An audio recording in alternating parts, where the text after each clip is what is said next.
అమరావతిలో సీఎం చంద్రబాబు సొంత ఇంటి నిర్మాణం చేపడుతున్నారు.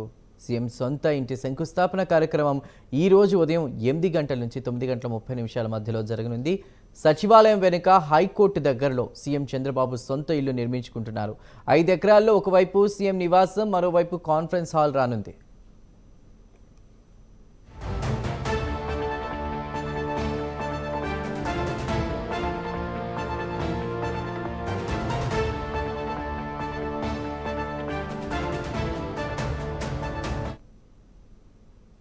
సీఎం చంద్రబాబు ఇంటి నిర్మాణానికి సంబంధించి మరింత సమాచారాన్ని మా ప్రతినిధి శ్రీనివాస్ లైవ్ ద్వారా అందిస్తారు. శ్రీనివాస్. Thank you Chandu. ఏదైతే నవేంద్ర రాజధాని అమరావతిలో కూడా ముఖ్యమంత్రి చంద్రబాబు నాయుడు తన సొంత ఇంటి నిర్మాణం కూడా కొనసాగిస్తున్నారు. ఈరోజు దానికి సంబంధించి కూడా సీఎం చంద్రబాబు నాయుడు కుటుంబ సభ్యుల సమక్షంలో కూడా ఈరోజు ఆ సొంత ఇంటి నిర్మాణానికి సంబంధించి కూడా భూమి పూజా కార్యక్రమం మనకి కాసేపట్లో ప్రారంభం కానుంది. దాదాపు 8:15 నుంచి కూడా 9:30 మధ్య ప్రాంతంలో కూడా ఈ సొంత ఇంటి నిర్మాణం సంబంధించి కూడా పూజ శంకుస్థాపన కార్యక్రమాలు కూడా కొనసాగుతున్నాయి. ఈ శంకుస్థాపన కార్యక్రమంలో భాగంగా ముఖ్యమంత్రి చంద్రబాబు నాయుడు సతీ సమేతంగా పాల్గొంటారు. అలాగే మంత్రి నారా లోకేష్ కూడా సతీ సమేతంగా పాల్గొంటారు. అలాగే నారావారి కుటుంబ సభ్యులు, అలాగే నందమూరి కుటుంబ సభ్యులు కూడా ఈ పూజా శంకుస్థాపన కార్యక్రమంలో కూడా పాల్గొంటారు. మరి కాసేపట్లో కూడా ఈ పూజకు సంబంధించిన కార్యక్రమాలు ప్రారంభం కాబోతున్నాయి. ఇప్పటికే అధికారులు కూడా మొత్తం ఏర్పాట్లన్నీ చేశారు.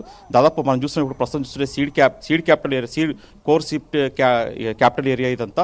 ఇక్కడ అంటే సచివాలయం, ప్రస్తుతం ఉన్న సచివాలయం బ్యాక్ సైడ్ ఇది ఉంటుంది. దాదాపు 5 ఎకరాలు కూడా సీఎం తన సొంత ఇంటి నిర్మాణం కూడా ప్రారంభించబోతున్నారు. దాదాపు 5 ఎకరాల్లో నిర్మించే దీంట్లో కూడా ఆయన ఇంటితో పాటు మొత్తం కాన్ఫరెన్స్ హాల్, అలాగే మొత్తం కూడా ఒక 5 ఎకరాల్లో భారీగా కూడా ఇంటి నిర్మాణం చేపట్టబోతున్నారు. దీనికి సంబంధించి కూడా ఇప్పటికే వాస్తు సిద్ధాంతి ద్వారా కూడా వాస్తు ప్రకారం ఎక్కడెక్కడ ఇంటి నిర్మాణం కూడా సలహాలు సూచనలు తీసుకున్నారు. దీనికి సంబంధించి కూడా త్వరలో కూడా ఇంటికి సంబంధించి కూడా డిజైన్లు కూడా ఖరారు. మరి కాసేపట్టు కూడా ఈ పూజా కార్యక్రమంలో భాగంగా కూడా శంకుస్థాపన కార్యక్రమంలో భాగంగా భూమి పూజ చేస్తారు. అలాగే దాని తర్వాత కూడా నవగ్రహ పూజ, నవధాన్యాల పూజ, అలాగే గోపూజ, తర్వాత తదితర పూజా కార్యక్రమాలు కూడా సీఎం సమక్షంలో కూడా కుటుంబ సభ్యులు కూడా పాల్గొంటారు. ప్రధానంగా చూసుకుంటే 5 ఎకరాలు నిర్మించే ఇంటి నిర్మాణానికి సంబంధించి కూడా మొత్తం కోర్ క్యాపిటల్ ఏరియాలో ఉంటుందన్నమాట. ఇక్కడికే హైకోర్టు కావచ్చు, తదితర ఐఏఎస్ ఐపీఎస్ ఆఫీసర్ల క్వార్టర్స్ కావచ్చు, ఇలా మొత్తం ఈ సీడ్ క్యాపిటల్ ఏరియాలో కూడా ఈ 5 ఎకరాల్లో కూడా సీఎం సొంత ఇల్లు నిర్మాణం కొనసాగుతున్నారు. మరి కాసేపట్లో ఈ పూజా కార్యక్రమం ప్రారంభం కాబోతుంది. ఇందుకు సంబంధించిన అన్ని ఏర్పాట్లు కూడా అధికారులు చేశారు.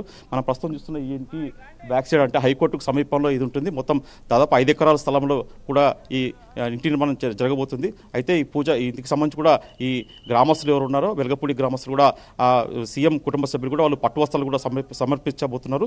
దాని తర్వాత కూడా ఈ కార్యక్రమం అయిపోయినాక కూడా ఎవరైతే సీఎం కుటుంబానికి 5 ఎకరాలు భూమి విక్రయించారో వాళ్ళతో కూడా సీఎం సత్యమణిని నారా భువనేశ్వరి కూడా వాళ్ళతో గ్రామస్తులతో కూడా భేటీ అయ్యే అవకాశం ఉంటుంది. వాళ్ళకు కూడా వాళ్ళు సత్కరించే అవకాశం ఉంటుంది. మొత్తం చూసుకున్న మటుకు 5 ఎకరాల్లో సీఎం తన సొంత ఇంటి నిర్మాణం అంటే గతంలో కూడా కొందరు విమర్శలు చేశారు. సీఎం ఇక్కడ రాజధాని ప్రాంతంలో సొంత ఇల్లు లేదని చెప్పేసి కూడా గతంలో కొందరు వైసీపీ నేతలు కూడా విమర్శలు చేసిన నేపథ్యం ఉంది. ఈ నేపథ్యంలో ఈ కూటమి సర్కార్ అధికారంలోకి వచ్చాక దాదాపు 5 ఎకరాల స్థలంలో కూడా సీఎం తన సొంత ఇల్లు కూడా ఇక్కడ రాజధాని ప్రాంతంలో నిర్మించబోతున్నారు.